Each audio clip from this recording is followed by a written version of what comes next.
Hi folks, Anders here. Oh, that was straight over tripod.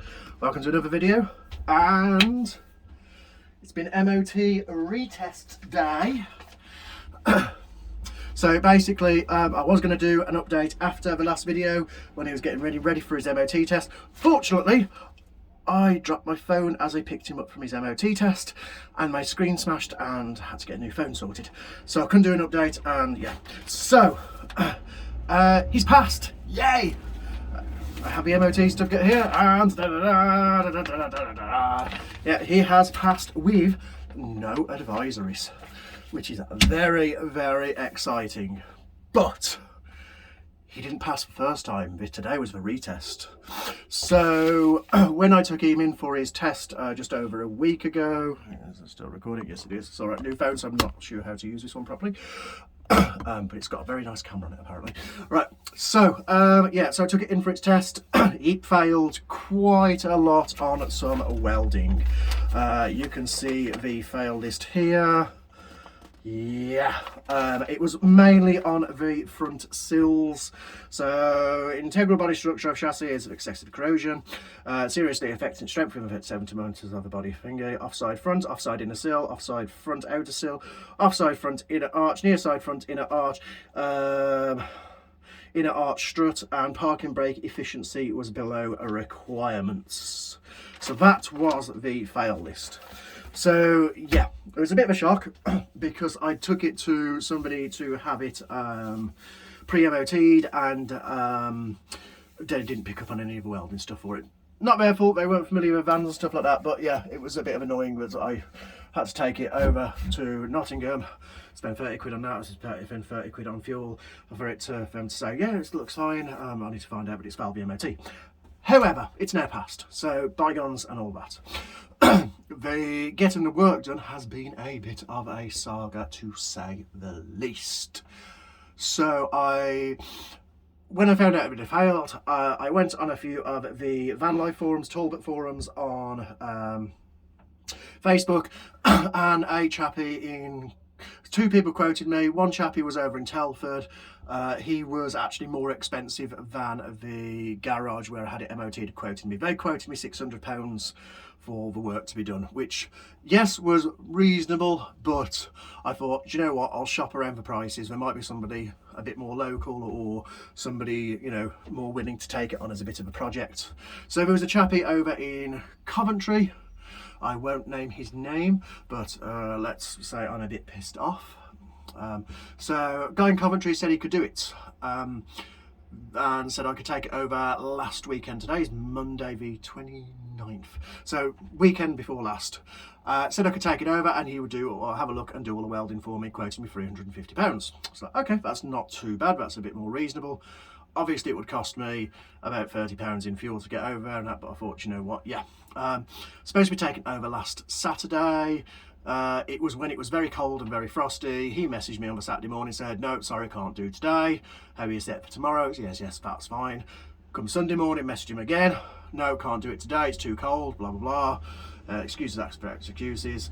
I was like, okay, what about Tuesday? He said, yeah, it's Tuesday, no problem. Tuesday was a warmer day, it was dry. Messaged him on Monday night. Must be okay to come over tomorrow. He'd been online, read the messages, no reply. Messaged him again on Tuesday morning. Am I still coming over today? Blah, blah, blah. No reply. Read the messages, seen the messages, just did not reply to any of my messages. I was like, shit. So, panic set in, because the garage where I knew I could take it back to, the garage that I had the MOT done at and pay the £600, but unfortunately they couldn't fit me in back then now because I hadn't rebooked it at the same time. Very busy garage, understand that, fair enough. So my partner said, oh, we'll try have the place where she goes to have all her MOT work done and stuff like that, her garage. Ring them up, yeah, bring it over. So drove over to Bilston.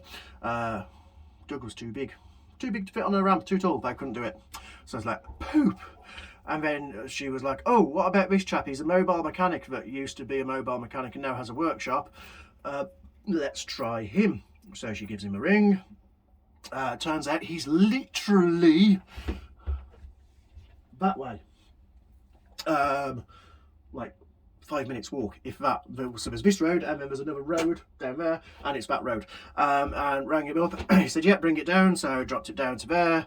He said he could do the work, but he wouldn't be able to do it in time for the MOT retest because he was busy. Fair enough. But there was a chap at his garage. They share a ramp and stuff like that. Old guy who's in semi-retirement called Clive, who said, yeah, I can do it, no problem, leave the van with me. So I left the van, walks back up to home, and then Friday rings me up. He quoted me 350 as well, and I was like, okay, that's a reasonable price. Same price as the guy in Coventry was going to charge me. And he rings me up on Friday, dinner time. Yeah, it's done. Okay, brilliant. How much? 300. It's like, bonus. So he did all of the welding work for me, did all of the, well, we did the handbrake stuff and everything. And so I've rebooked it in for an MOT test today. It's come back and he's passed. So long-winded story, but yeah, Doug has passed. He lives another year, which I'm very excited about. This guy, now I know I've got somebody that's, one, that is local, that is two, that is affordable, and three, will actually be willing to work on these old vans. I've asked him about doing some of the work for it, so the scuttle panel that needs replacing, he said he'd be willing to take that on for me. The undersealing of the whole of the underbody, the chassis, I've asked him about undersealing it. He said he wouldn't underseal it, but he'd clean it all up and spray it with old engine gore, because that's apparently a better way of doing it, because if you underseal it and it's already rusty, it'll just get more rusty. So yeah, fair enough, I can, you know, live with that. So yeah, so he's going to take on some more work when I've got a bit of extra money to get the scuttle panel done and the undersealant stuff. And I'm going to ask him as well about see if he can have a look at the heating if I don't get anywhere with it, because I have no heating in the front cab area, and I also don't have lighting. These two little lights there and there and there, they don't work, and I think they're all on the same fuse panel, so I'm going to get him to have a look at the electrics for me as well. I'll have a go first. If I can't figure it out, I should get this guy to do it.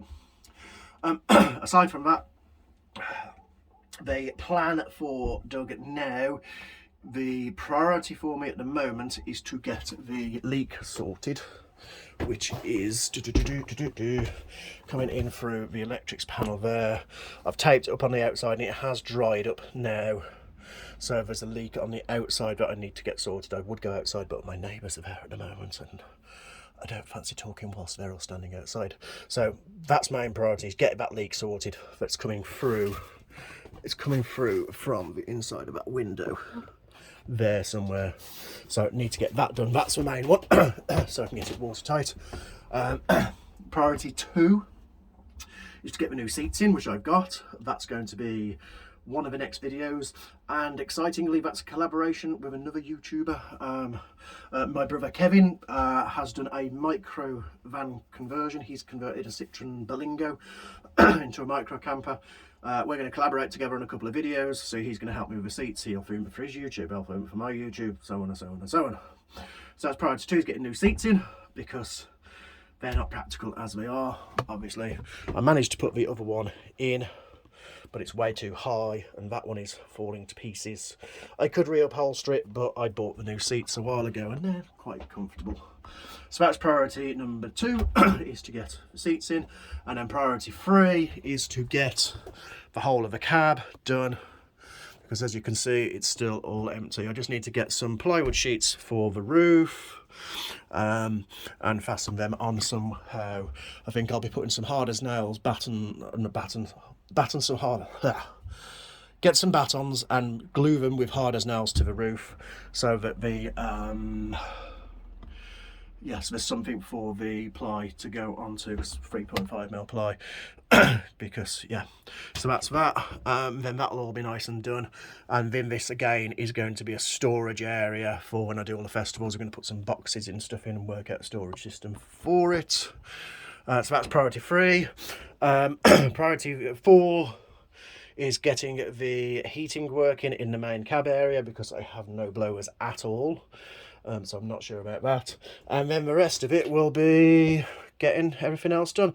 I am going to repaint the cupboards. This green is horrible, and it just, no, it's not nice. So that's going to be repainted another green. And yeah, I also need to get the water heater sorted at some point because it's leaking. It sort of leaks into there, which is not very pleasant. Yeah, I am going to try the carver heater as well for when I'm at festivals, but I do have a mini heater as well. So yeah, that's the plan for Doug so far. But to summarise, he's passed. Happy day, I've got a new ticket. No advisories. So really happy about that. Hopefully I might be starting to do some work on the seats later this week. So I expect a video in about a week's time from this. Oh yeah, and I've also got to spray I'm going to spray the very blue door that's outside. That's going to be sprayed at some point as well. So yeah, thank you very much for watching. I know I've waffled a bit, but I'm excited because Doug's passed his MOT and lives for another year, which is awesome. And I will see you in the next video, which hopefully won't be too long. See you soon, guys.